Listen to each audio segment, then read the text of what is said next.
बांग्लादेश में तलबा का एक और एहतजाज रंग ले आया। शेख हसीना वाजिद ने गैर मुनसिफाना कोटा सिस्टम के खिलाफ एहतजाज को कुचलने की भरपूर कोशिश की। बांग्लादेश में 56% कोटा और 44% मेरिट सिस्टम फॉलो होता था। 56% में से 10% खवातीन, 10% पसमानदा इजला, 5% नस्ली अक़लियतें, 1% माजूर और 30% कोटा ऐसे अफराद की औलादों को दिया जाता जिन्होंने 1971 में बांग्लादेश के लिए जद्दोजहद की। यही वो नुक्ता था जिसके खिलाफ बांग्लादेश की करीबन हर यूनिवर्सिटी के तलबा एहतजाज कर रहे थे। 21 जुलाई को बांग्लादेशी सुप्रीम कोर्ट ने कोटा सिस्टम को 7% तक महदूद कर दिया, मगर अब बहुत देर हो चुकी थी, क्योंकि जून में शुरू होने वाला तलबा एहतजाज को जिस तरह अवामी लीग की हामी छात्रा लीग ने तशद्दुद का निशाना बनाया, मासूम तलबा को हलाक किया गया, उसके खिलाफ एहतजाज में मजीद शिद्दत आ गई। तलबा कोटा सिस्टम से अब आगे बढ़कर शेख हसीना की फाशिस्ट हुकूमत के खिलाफ तहरीक चलाने लगे। कोई शक नहीं, शेख हसीना के दौर में बांग्लादेश ने मैक्रो एतबार से काफ़ी तरक्की की।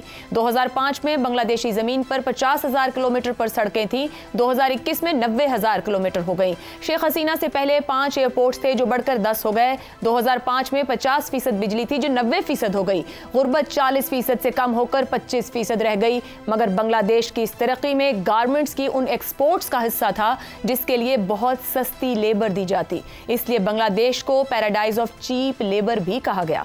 बांग्लादेश में 1,80,00,000 यूनिवर्सिटी ग्रेजुएट्स के पास मुनासिब रोजगार नहीं। हर साल 4 लाख नौजवान सिर्फ 3,000 सरकारी मुलाजमतों के लिए किस्मत आजमाते हैं। अब भी 19% के लगभग बांग्लादेशी गरीब हैं। एक तरफ माशी सूरत हाल ये है तो दूसरी तरफ शेख हसीना ने 2008 के बाद से अपने इक़्तिदार को फाशिज्म की राह पर चलाने की कोशिश की। 2008, 14, 18 और 24 के इंतहाई मुतनाज़ इंतखाबात में शेख हसीना भरपूर मैंडेट लेकर कामयाब होती रही। अपोजिशन जमातें, बांग्लादेश नेशनल पार्टी और जमात इस्लामी इन इंतखाबात को तस्लीम करने के लिए ही तैयार नहीं होती थी। अब अमली तौर पर बांग्लादेश की कमांड एंड कंट्रोल फौज ने संभाली है। एक काबीना बना दी गई है जो कि वक्ती तौर पर मामलात संभालेगी। बांग्लादेश में भी फौज सियासी उमूर में मुदाखलत करती रही है। ज़ियाउर रहमान और हुसैन मोहम्मद इरशाद के इक़्तिदार इसकी मिसालें हैं, जबकि बांग्लादेशी मॉडल के तहत बांग्लादेश में हाइब्रिड निज़ाम का तजुर्बा भी हो चुका है। बंगालियों को बरे सगीर में तारीखी तौर पर सियासी एतबार से इंतहाई बाशऊर कौम माना जाता है। अब देखना होगा कि शेख हसीना की फाशिस्ट हुकूमत के खिलाफ कामयाब एहतजाज के बाद क्या बांग्लादेशी अवाम ऐसा निज़ाम हासिल करने में कामयाब हो जाएंगे जिस निज़ाम में कोई उनके सियासी और माशी हक को पामाल न कर सके। इसी पर गुफ्तगू का आगाज़ करेंगे। प्रोग्राम में हमारे साथ हैं हसन निसार, अबसार आलम, शहजाद चौधरी और जैगम खान साहब। आप चारों का शुक्रिया। प्रोग्राम का सवाल, बांग्लादेशी तलबा की जीत, शेख हसीना से निजात, फौजी हिमायत से अबूरी हुकूमत कायम, बांग्लादेश का सियासी मुस्तकबिल क्या होगा?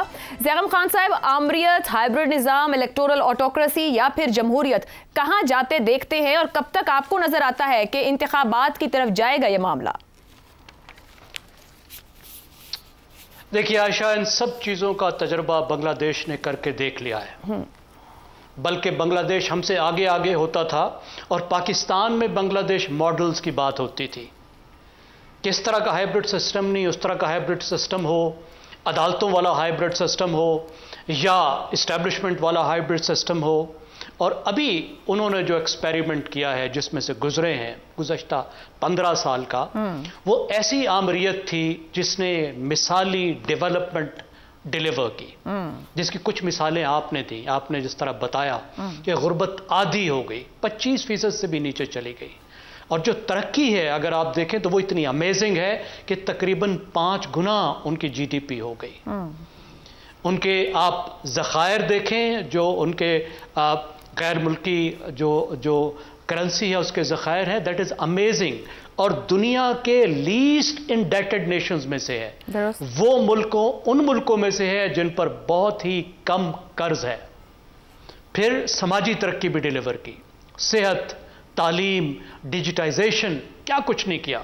हसीना वाजिद ने पर लगा कर उड़ाया, लेकिन क्या नहीं दिया? हकूक नहीं दिए। क्या नहीं दिया? जमहूरियत नहीं दी। ये वो लावा है जो पक रहा था, ये वो चीज़ है जो प्रेशर कुकर में बन रही थी। मेरी जब बांग्लादेशी दोस्तों से बात होती थी तो जहां मैं उनकी इस मिसाली तरक्की की तारीफ करता था तो मैं इस खदशे का इजहार ज़रूर करता था कि जो जमहूरियत का ना होना है, इसके नतीजे में किसी दिन बांग्लादेश फट सकता है। तो जिस इवेंट की हम बात कर रहे हैं, जिसकी वजह से मुजाहरे हुए, वो कन्फ्लिक्ट की वजह नहीं था, उसको हम कहते हैं ट्रिगर। ओके, यानी बारूद इकट्ठा है और कोई चिंगारी, वो चिंगारी कोई और भी हो सकती थी, वो कोटा सिस्टम की जगह कोई चीज और भी हो सकती थी। इस प्रेशर कुकर ने फटना था, ये फट गया। इसमें 15 साल की स्टीम थी, इसमें 15 साल का बारूद था। तो क्या कि डेवलपमेंट को लोगों ने मुस्तरद करके जमहूरियत का मुतालबा किया। दुनिया में जो भी डिक्टेटर आता है, उनकी जो बड़ी तादाद होती है, वो कहती है कि तरक्की ले लो, हकूक मत मांगो।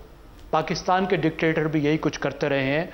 अब तो खैर तरक्की देने जोगा भी कोई नहीं बचा, तो यही कहते रहे हैं कि तरक्की लो, हकूक को छोड़ो। तो उन्होंने भी जी, मोहतरमा ने भी, वज़ीर आज़म साहिबा ने, हसीना वाजिद ने यही देने की कोशिश की, यही बार्गेन की कि मैं तुम्हें डेवलपमेंट डिलीवर करती हूं, तुम इलेक्शन का मत पूछो कि कैसे इलेक्शन में करा रही हूं, वो मुझे तुम रिग करने दो। ये मत पूछो कि मैं बंदों को उठा रही हूं, जेल में ठोस रही हूं, आवाज़ों को दबा रही हूं, सेंसरशिप कर रही हूं।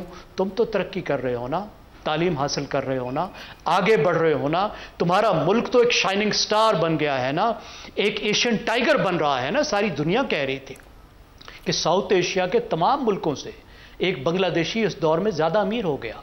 आज का बांग्लादेशी पाकिस्तानी से तो खैर बहुत अमीर है, इंडियन से भी ज़्यादा अमीर है।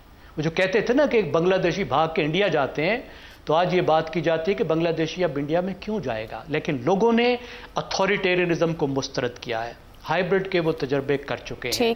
मेरा ख्याल है जमहूरियत से कम पर बांग्लादेशी रजामंद नहीं होंगे, और इसकी बहुत बड़ी वजह यह है कि इतनी बड़ी मिडिल क्लास वहां पैदा हुई है।